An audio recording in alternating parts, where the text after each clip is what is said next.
Hello everyone, you are watching YouTube channel Online Education. I am Assistant Professor Praveen Thakur.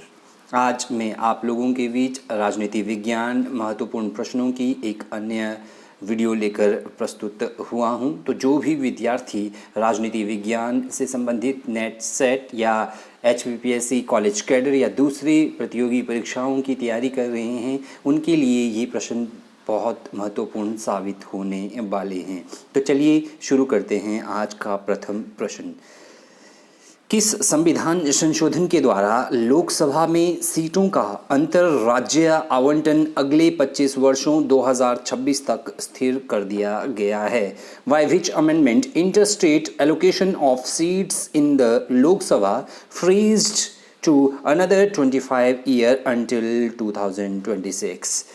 The right answer of this question is 91st amendment. 91 जो है 91st जो संवैधानिक संशोधन हुआ है उसके तहत जो है अंतर्राज्यीय जो है सीटों का आवंटन जो है लोकसभा का वो 2026 तक के लिए फ्रीज किया गया है कि 2026 तक जो चुनाव होंगे वो 91st अमेंडमेंट के अनुसार जो सीटों का इंटरस्टेट आवंटन हुआ, जैसे हिमाचल में लोकसभा की 4 सीटें हैं तो 2026 तक 4 सीटें ही रहेगी, 4 सीटों पर ही चुनाव होगा. 2026 के बाद देखा जाएगा जब पॉपुलेशन बढ़ेगी क्या हिमाचल में जो है लोकसभा की सीटें बढ़ाई जानी चाहिए या नहीं. अनदर इम्पॉर्टेंट क्वेश्चन, निम्नलिखित में से कौन सा दबाव समूह नहीं है? Which of the following is not a pressure group? तो सबसे पहले हमें ये पता होना चाहिए कि दबाव समूह होता क्या है. दबाव समूह जो है ऐसे लोगों का समूह होता है, ऐसे व्यक्तियों का समूह होता है जिनका उद्देश्य जो है एक निश्चित उद्देश्य होता है, और इस निश्चित उद्देश्य की प्राप्ति के बाद ये स्वतः समाप्त हो जाते हैं. और दबाव समूहों का जो मेन उद्देश्य है वो अपने उद्देश्य को प्राप्त करना है, और उस उद्देश्य को प्राप्त करने के लिए ये विभिन्न प्रकार के मेथड यूज़ करते हैं दबाव समूह. जैसे ये लॉबिंग या प्रेशर का सहारा लेते हैं, दबाव डालकर सरकार पर जो है, या लॉबिंग मेथड, और कई बार जो है हिंसक जो है गतिविधियों का भी ये सहारा लेते हैं. तो दबाव समूह का मुख्य उद्देश्य अपने सदस्यों के हितों को पूर्ण करना है, ना कि सत्ता प्राप्त करना. कई बार पूछा जाता है कि दबाव समूह और राजनीतिक दल में अंतर क्या है, प्रेशर ग्रुप और पॉलिटिकल पार्टी में अंतर क्या है? दबाव समूह का मुख्य उद्देश्य अपने सदस्यों के जो एम है, अपने सदस्यों के जो हित है उनको पूर्ण करना है, जबकि पॉलिटिकल पार्टी का उद्देश्य जनमत को प्रभावित करके, लोगों के मत को प्रभावित करके सत्ता को प्राप्त करना राजनीतिक दल का मुख्य उद्देश्य रहता है. और राजनीतिक दल जो है ऐसे लोगों का समूह होता है जिनकी एक निश्चित विचारधारा होती है, जिनके विचार एक समान हो. इसलिए आप देखते हैं वर्तमान समय में बहुत सारे राजनीतिक दल है, जिसमें राष्ट्रीय स्तर पर 8 प्रकार के राजनीतिक दल है, जिसमें जो है आप बीजेपी, CPI, CPIM जो है, Indian national Congress, BSP, Bahujan Samaj party, या इस तरीके की पार्टीज आप देखते हैं. तो जो प्रश्न पूछा गया है, निम्नलिखित में से कौन सा दबाव समूह नहीं है, यहाँ पर जो दबाव समूह नहीं है वो है भारतीय राष्ट्रीय कांग्रेस. इंडियन नेशनल कांग्रेस जो है इसकी स्थापना 1885 में एक ब्रिटिश अधिकारी A.O. ह्यूम ने की थी. तो ये एक राजनीतिक दल है. बाकी जो है स्टूडेंट फेडरेशन, ये जो है विद्यार्थियों का दबाव समूह है, विद्यार्थियों के हितों के लिए काम करता है. All India trade union Congress ये भी जो है एक दबाव समूह है. चैम्बर ऑफ कॉमर्स ये भी एक दबाव समूह है. तो ये बाकी सारे दबाव समूह हैं, सिर्फ इंडियन नेशनल कांग्रेस दबाव समूह नहीं है, ये एक राजनीतिक दल है. Next important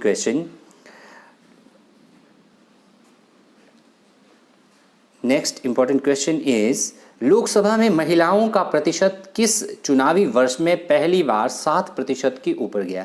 in which election women crossed 7% mark in the Lok Sabha for the first time. तो इसका राइट आंसर है सी. 1984 में पहली बार जो है महिलाओं का प्रतिशत किसी भी चुनावी वर्ष में 7% से अधिक गया था. नेक्स्ट इंपॉर्टेंट क्वेश्चन इज, निम्नलिखित में से कौन संघवाद का सिद्धांतकार नहीं है? Which who of the following is not a theorist of federalism?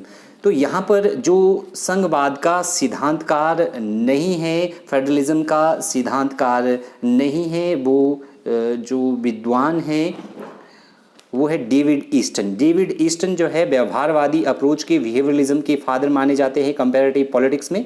बाकी संघवाद से यूएसए में जो संघवाद का कॉन्सेप्ट आया था, फेडरलिज्म का कॉन्सेप्ट आया था, उससे जो है जेम्स मैडिसन जुड़े हुए हैं, थॉमस जेफरसन जुड़े हुए हैं और केनेथ सी वेयर, ये तीनों के तीनों जो है फेडरलिज्म से जुड़े हुए हैं। बाकी डेविड ईस्टन ये कंपैरेटिव पॉलिटिक्स में फादर, जो अप्रोच है बिहेवियरलिज्म, व्यवहारवादी अप्रोच है, उसके ये जो है फादर माने जाते हैं। Next important question is, Rajamannar समिति का गठन किस राज्य सरकार ने किया था? तो राजमनार समिति का गठन जो है तमिलनाडु की सरकार के द्वारा किया गया था, ये तमिलनाडु गवर्नमेंट के द्वारा किया गया था। Next important question is, Which of the following factors are responsible in the increasing importance of public administration in modern state? आधुनिक राज्य में लोक प्रशासन के बढ़ते महत्व के लिए कौन से कारक उत्तरदायी है? तो जो कारक जो है लोक प्रशासन के बढ़ते हुए इसके लिए उत्तरदायी है वो सारे के सारे हैं। सबसे पहला जो है कल्याणकारी राज्य का उदय, ये भी जो है लोक प्रशासन के बढ़ते हुए महत्व के लिए उत्तरदायी है। वैज्ञानिक और तकनीकी प्रगति, ठीक है, साइंटिफिक एंड टेक्नोलॉजी एडवांसमेंट, ये भी रैपिड इंक्रीज इन पॉपुलेशन, ये भी, और इकोनॉमिक प्लानिंग, ये सारे के सारे तत्व जो है बढ़ते हुए लोक प्रशासन के महत्व के लिए उत्तरदायी है। नेक्स्ट इंपॉर्टेंट क्वेश्चन, किसने कहा कि युद्ध काल का लोक प्रशासन जो है शांति काल के लोक प्रशासन से भिन्न होता है? तो ये कहा गया था मैक्स वेबर के द्वारा। मैक्स वेबर ने कहा था कि युद्ध काल का जो लोक प्रशासन है वो शांति काल के लोक प्रशासन से भिन्न होता है। Next important question is, the essays on bureaucracy किसने लिखी? Who wrote the book the essay on bureaucracy? तो ये बुक लिखी गई है लूथर गुलिक के द्वारा। लूथर गुलिक ने पुस्तक लिखी है द एसे ऑन ब्यूरोक्रेसी, जो आपने याद रखना है। नेक्स्ट इंपॉर्टेंट क्वेश्चन, किसने कहा कि अच्छा प्रशासन तथा लोकतंत्र साथ साथ रहते हैं? तो ये कहा गया था, who said good administration and democracy remains together, ये कहा गया था मैक्स वेबर के द्वारा। मैक्स वेबर ने कहा था कि जो है अच्छा प्रशासन और लोकतंत्र साथ साथ रहते हैं। Next important question, who wrote notes on the theory of organization? Who wrote theory on the, ये जो है लिखा गया है लूथर गुलिक के द्वारा, आपने ये याद रखना है। नेक्स्ट इंपॉर्टेंट क्वेश्चन जो पूछा गया है, इनमें से कौन वैज्ञानिक प्रबंधन आंदोलन से जुड़े हैं?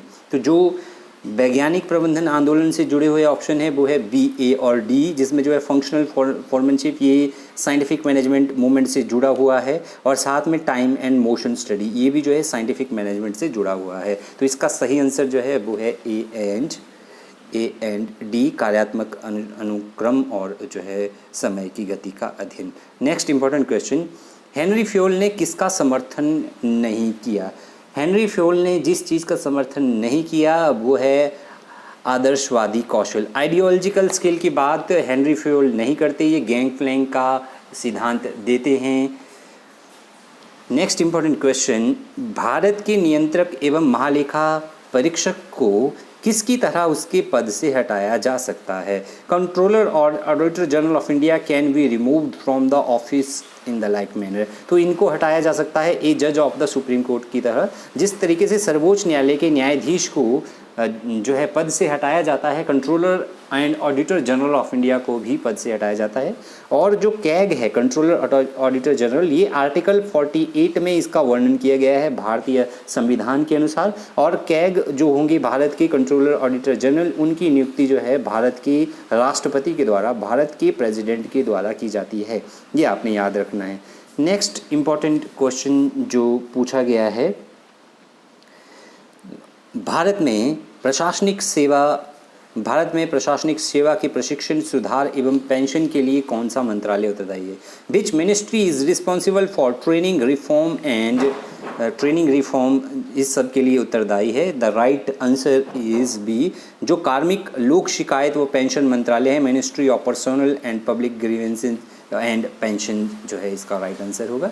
नेक्स्ट इंपॉर्टेंट क्वेश्चन, 5वें केंद्रीय वेतन आयोग के अध्यक्ष कौन थे? हु एडिड द 5th पे कमीशन? तो इसका जो राइट आंसर है that is S R. Pandian. S R. Pandian जो है इसके जो है वो थे। Next important question is, Bharat में उदारीकरण की नीति किस प्रधानमंत्री ने शुरू किया? The prime minister initiated the policy of liberalisation. जो एलपीजी का कॉन्सेप्ट आया, लिबरलाइजेशन, प्राइवेटाइजेशन और ग्लोबलाइजेशन, भारत में ये जो है 1980 के दशक में, खासकर 1985 के बाद आया 1985 में। तो उस समय जो प्रधानमंत्री थे 1990s के दशक में, 1991 के आसपास, उस समय जो है पीवी नरसिम्हा राव थे। तो राइट आंसर जो है उदारीकरण की नीति को इन्होंने शुरू किया था, पीवी नरसिम्हा राव ने। नेक्स्ट इंपॉर्टेंट क्वेश्चन, इस समय सार्वजनिक उपक्रम कमेटी में कितने सदस्य हैं? Presently how many member in the public undertaking? तो इसमें जो है 22 सदस्य है, जिसमें 15 जो है लोकसभा से है और 7 जो है राज्यसभा से हैं। 7 जो है राज्यसभा से, टोटल कुल जो है 22 सदस्य जो है इसमें हैं। Next important question is, NITI Aayog के चेयरमैन हैं, नीति आयोग के चेयरमैन है, who is the chairman of NITI Aayog? तो prime minister of India, Bharat के जो प्रधानमंत्री है वो नीति आयोग के चेयरमैन होते हैं। Now question number 49, question number 49 is, भारतीय प्रशासनिक सेवा के अधिकारियों की नियुक्ति किसके द्वारा की जाती है? Appointment of civil servant are made by, the right answer is UPSC, union public service commission के द्वारा सिविल सर्वेंट्स की सिलेक्शन की जाती है। नेक्स्ट इंपॉर्टेंट क्वेश्चन, प्रथम विश्व युद्ध में 14 सूत्रीय प्रोग्राम या 14 अंक प्रोग्राम किसने प्रतिपादित किया? Who gave the 14 points programme during the first world war? तो ये दिया गया था वुडरो विल्सन के द्वारा। शांति के 14 सिद्धांत इन्होंने दिए थे, तो इसका राइट आंसर होगा Woodrow Wilson. Next important question जो है, decision on the membership of United nation is taken by, संयुक्त राष्ट्र की सदस्यता का निर्णय लेते हैं। तो संयुक्त राष्ट्र की सदस्यता का जो निर्णय लेते हैं वो है सुरक्षा परिषद के बाध्यकारी परामर्श पर महासभा, general assembly on the advice of security council which is binding on. तो decision on the membership of United Nation जो है इस आधार पर लिए जाते हैं। नेक्स्ट इंपॉर्टेंट क्वेश्चन इज, निम्नलिखित में से कौन सा युग्म सही नहीं है? Which of the following pair is not correct? तो जो पेयर इसमें करेक्ट नहीं है वो है ISIS जो है, ये जो है इसमें नहीं है। जैसे मोहम्मद ये संबंधित है, LTTE जो कॉन्सेप्ट है इंडिया और श्रीलंका के बीच है, और आयरिश पब्लिक आर्मी जो है आयरलैंड से हैं। तो ISIS जो है ये संबंधित नहीं है। Next important question, who was the first prime minister of Pakistan? Pakistan का पहला प्रधानमंत्री जो है मोहम्मद अली जिन्ना थे। ये मोहम्मद अली जिन्ना पाकिस्तान के पहले जो है प्राइम मिनिस्टर थे। नेक्स्ट इंपॉर्टेंट क्वेश्चन, विश्व व्यापार संगठन का मुख्यालय कहाँ स्थित है? विश्व व्यापार जो है गठन का, विश्व वर्ल्ड ट्रेड ऑर्गेनाइजेशन का संगठन का जो मुख्यालय स्थित है वो है जेनेवा में, ये आपने याद रखना है। नेक्स्ट इंपॉर्टेंट क्वेश्चन, 1971 की भारत रूस संधि के समय रूस का राष्ट्रपति कौन था? तो उस समय जो रूस के राष्ट्रपति थे वो थे लियोनिड ब्रेजनेव। 1971 में इसको treaty of peace and friendship भी कहा जाता है, treaty of peace and friendship, मैत्री संधि भी कहा जाता है इसको, मैत्री संधि। तो इस संधि के समय जो है लियोनार्ड ब्रेजनेव जो है USSR के प्रेसिडेंट थे। नेक्स्ट इंपॉर्टेंट क्वेश्चन, भारत एवं नेपाल के मध्य शांति एवं मित्रता संधि पर हस्ताक्षर कब हुए? India Nepal treaty on peace and friendship, तो ये हुई थी 1950 में। 1950 में भारत एवं नेपाल के मध्य जो है ये संधि हुई थी मित्रता की। नेक्स्ट इंपॉर्टेंट क्वेश्चन, सूचना के अधिकार अधिनियम 2005 के अंतर्गत लोक सूचना अधिकारी द्वारा आवेदक को सूचना प्रदान करने की अधिकतम अवधि है। Public information officer must provide information under RTI act 2005 to applicant within a period of, तो इसका जो राइट आंसर है दैट इज़ बी। 30 दिनों के अंदर जो है सूचना आवेदक को देनी होगी, जो भी सूचना आवेदक मांग रहा है वो 30 दिन के अंदर देनी होगी। नेक्स्ट इंपॉर्टेंट क्वेश्चन, किस वर्ष उपभोक्ता संरक्षण अधिनियम पास किया गया? तो उपभोक्ता संरक्षण अधिनियम जो पास किया गया वो किया गया 1986 में, ये आपने याद रखना है। Next important question, objective of the प्रधानमंत्री उज्ज्वला योजना इज टू, प्रधानमंत्री उज्ज्वला योजना का मुख्य उद्देश्य क्या है? तो इसका जो मुख्य उद्देश्य है वो है गरीबी रेखा से नीचे के परिवारों की महिलाओं को निःशुल्क एलपीजी का वितरण करना, distribute LPG, free LPG connection to women below poverty lines families. तो ये इसका राइट आंसर है।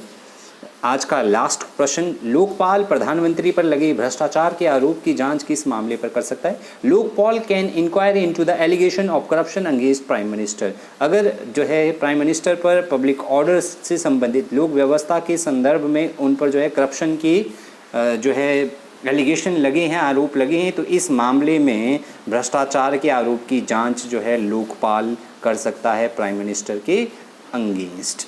Thank you very much.